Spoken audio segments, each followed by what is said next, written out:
வணக்கம் நேர்களே. இன்றைய தினம் நமது சந்தைகள் ஒரு வெரி ஹை வாலட்டைல் மூவ்னு சொல்லலாம்.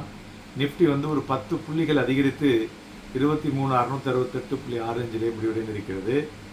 எல்லோருக்கும் இமீடியட்டாக இப்போ தோன்றது என்னென்னா, இந்த புல் ரன் ஓவரா சார், இல்லை புல் ரன் கண்டினியூ ஆகுமா அப்படிங்கிறத பல கேள்விகள் எனக்கு ஒரு 3 மணிலேருந்து துளைக்க ஆரம்பித்து விட்டது. இன்றைய தினம் பார்த்தோன்னா intraday high market 23,869, short selling ப்ரெஷரில் 23,601 வரலையும் வந்தது. க்ளோசிங் 23,668 முடிவடைந்திருக்கிறது. Advances 528, declines 1953. Mid cap and small cap பெட்டராக இருக்குது. மறுபுறம் ஓவரால் பிராடர் மார்க்கெட் சென்டிமெண்ட் பார்க்கும் பொழுது ஒரு சப்டியூடு, தட் இஸ் கன்சாலிடேஷன் மூவில் இருக்கிற மாதிரி தெரிகிறது. மேலும் துறைகளை பார்த்தோன்னு வச்சுங்களேன், ஐடி, ஃபினான்ஷியல் சர்வீசஸ் ஒரு பெட்டர் செலக்டிவ் பையிங் இருந்தது. PSU bank, media, realty, profit புக்கிங்கில் விழுந்த துறைகள் என்று சொல்லலாம். இண்டிவிஜுவல் ஸ்டாக்ஸை பொறுத்தவரை பார்த்தோன்னா Infosys, HDFC bank, Axis bank, UltraTech, TCS இவையெல்லாம் ஏறிய பங்குகள். இறங்கியதில் பார்த்தோன்னா ஐசிஐசிஐ, ரிலையன்ஸ், எம்என்டம், State Bank of India, Sun pharma.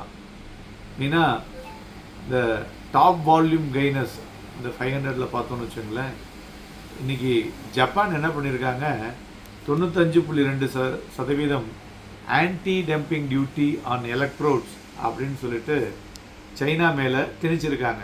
அதனால இந்த எலக்ட்ரோட் கம்பெனிஸ்லாம் இந்தியாவில் ஏற ஆரம்பிச்சிடுது. ஸோ அதனால தான் இன்றைக்கி கிராஃபைட் பார்த்திங்கன்னா 37.58% of volume increase compared with last 12 weeks. Then அதுபோல் ப்ளூ டாட்டும் 36% மேலே இன்றைக்கி வால்யூம் இம்ப்ரூவ் ஆகிருக்கு.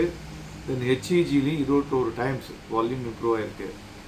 மெயினாக பிளாக் டீலை பொறுத்தவரை பார்த்தோன்னா Shree cement, then Delhivery, Max இதெல்லாம் பிளாக் டீல் நடந்ததுன்னு சொல்லலாம். மேலும் இந்த ஏடிஎம்மில் கேஷ் எடுக்கிறது மே மாதத்துலேருந்து going to be costly, but intercharges fees RBI விதிக்க போகிறவங்க அப்படின்னு சொல்லியிருக்காங்க. ஸோ இப்போ எல்லாருக்கும் என்ன விஷயம் வேண்டுமென்றால் சந்தைகள் என்ன ஆகும் அப்படிங்கிறதுல விஷயங்கள் இல்லையா.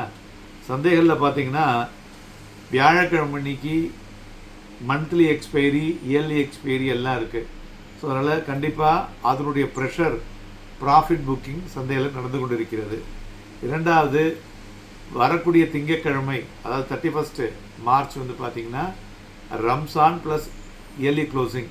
அதனால் சந்தைகள் விடுமுறை. ஸோ அதனால் ஒரு ஷார்ட் அண்ட் வீக்காக இருக்கிறதுனால அதுக்கு அடுத்தடுத்த அப்படி நிறைய விஷயங்கள் சொல்லுவாங்க இல்லையா. அதனால் அந்த ஒரு திணிப்புனாலையும் அது ஒரு பயம். ஏன்னா அன்றைக்கி 31 யூஎஸ் மார்க்கெட் இருக்குது. ஸோ மூன்றாவது பார்த்தோன்னா இது ரெண்டு தான் மெயினாக ரீசன் ஃபார் செல்லிங் டுடே அப்படின்னு சொல்லலாம். அதுதான் அந்த ஹையர் லெவலில், அதுவும் லார்ஜ் கேப் ஸ்டாக்ஸில் தான் செல்லிங் வந்தது. மெயினாக ரிலையன்ஸும் ஐசிஐசி பேங்க்கும் தான் அந்த இன்றைக்கி இந்த வீழ்ச்சிக்கு பங்குகளினுடைய குறைகளை கீழே இழுத்துட்டு வந்ததுன்னு சொல்லலாம். அதுமாரி டொனால்ட் ட்ரம்ப்னுடைய டேரிஃப் வார் ஏப்ரல் 2ஆம் தேதி அனௌன்ஸ்மெண்ட் இருக்கு இல்லையா, அந்த ஃப்ளாரப்பில் இந்தியாவுக்கு ஒன்றும் பெருசாக ஆகாது, மற்ற கண்ட்ரிகளுக்கு ஆகக்கூடிய வாய்ப்புகள் இருக்கும். அதனால் அதனுடைய தாக்கம் இந்தியாவில் இருக்கும் என்று எதிர்பார்க்கலாம். அதுபோல் Q4 ரிசல்ட்ஸு அக்கார்டிங் டு இந்த மோர்கன் ஸ்டான்லி ரிப்போர்ட் படி பார்த்தோன்னா ஒரு ஸ்ட்ராங் எக்கனாமிக் இன்புட் ரெக்கவரி இருக்கும் அப்படின்னு சொல்லியிருக்கிறதுனால ரிசல்ட்ஸ் நன்கு இருக்கும் என்று நம்ம எதிர்பார்க்குறோம். அது ரிசல்ட் சொல்லுவோம் இல்லையா, buy on results and sell on, buy on rumour and sell on results. அதுபோல் அந்த ரிசல்ட் வரும்பொழுது நன்கு ரிசல்ட் இருந்ததுன்னா market will have a better move அப்படின்னு சொல்லலாம். ஸோ மூன்றாவது, ஆர்பிஐ பாலிசி அவுட்கம் இருக்குது வர வாரத்தில். ஸோ அதனால் அது எப்படி வருது என்னெல்லாம் சொல்ல போகிறாங்களோ அதற்கு தகுந்த மாதிரியான ரியாக்ஷன்ஸ் இருக்கும். ஸோ அதனால் பை ஆன் டிப் இது ஒரு பெட்டர் ஸ்ட்ராட்டஜியாக வரக்கூடிய நாட்களில் இருக்கக்கூடும். ஏன்னா மார்க்கெட் ஓவராலாக மேக்ரோ லெவலில் சென்டிமெண்ட் ஆர் வெரி பாசிட்டிவ். அதுமாரி நிஃப்டியை பார்த்தோன்னா லாஸ்ட்டு ஒரு வாரத்தில் கிட்டத்தட்ட 2.3% அதிகரிச்சிருக்கு. ஒரு மாதத்தில் பார்த்தோன்னா 0.34% அதிகரிச்சிருக்குன்னு சொல்லலாம். இன்றைய தினம் நிஃப்டி ஃபியூச்சர் வால்யூம் பார்த்தோன்னா எபோவ் ஆவரேஜ், பேங்க் நிஃப்டி வால்யூமும் ஆவரேஜுக்கு மேலே இருக்குன்னு சொல்லலாம். ஸோ நிஃப்டியை பொறுத்தவரை எகைன் 23,600 மற்றும் 23,491.65 ஒரு ஸ்ட்ராங் சப்போர்ட்டாகவும் 23,766.90, 23,875.45 இந்த 2 புள்ளிகளும் ஒரு ஸ்ட்ராங் ரெசிஸ்டன்ஸாக இருக்கக்கூடும். அப்புறம் வெளிநாட்டில் இருக்கக்கூடிய நண்பர்களுக்கு ஒரு சிறிய அறிவிப்பு.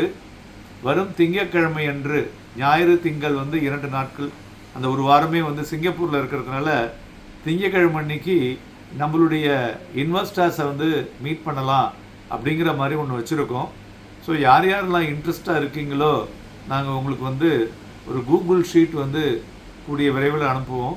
அதில் நீங்கள் ஃபில் பண்ணி அனுப்பிச்சிங்கனாக்க அதற்கு தகுந்த மாதிரி ஒரு இடத்த எடுத்துகிட்டு சந்தைகளை பற்றியும் உலகளாவிய எக்கானமியை பற்றியும் பேசும்பொழுது உங்களுக்கு இன்னும் ஒரு பெட்டர் ஒரு கிளாரிட்டி கிடைக்கும் என்று நம்புகிறேன். நன்றி, வணக்கம்.